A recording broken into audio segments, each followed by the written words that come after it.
Welcome back to our PCT Short. I'm Jonah Johnson.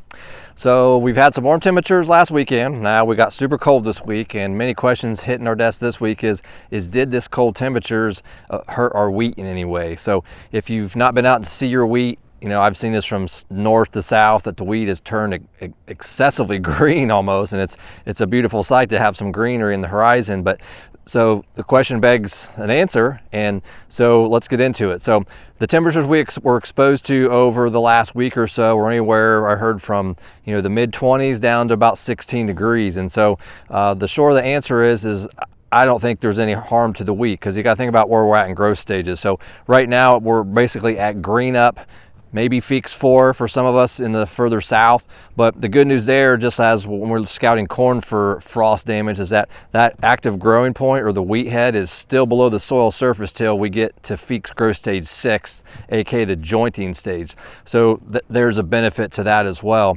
Now another caveat too is when you look at the temperatures either on your thermometers or on the weather reports, traditionally weather stations are about 6 foot in the air where they're taking ambient air temperature. So the temperatures we're most concerned about is right down at the crown, within an inch to a half inch above the soil surface. And when we've had ambient winds flowing, typically that doesn't allow temperatures to stay stagnant for a period of time also at those low temperatures. So if you see on the screen that data from Ohio State would suggest that we had to get pretty cold till we have damage, and it's typically not till Feeks 6 when that growing point's above the ground. So you may see some purple leaves out there. That's no difference than the sugar buildup or anthocyanins like we have in corn here in another month and a half. If we got cold, the exact same thing, those sugars will dissipate once we have active growing temperatures again. So hopefully we won't have another cold snap like this for the rest of the spring, but stay tuned and we'll answer those questions. So for more, follow us on PCTnutrients.com. I'm Jonah Johnson. Thanks for watching.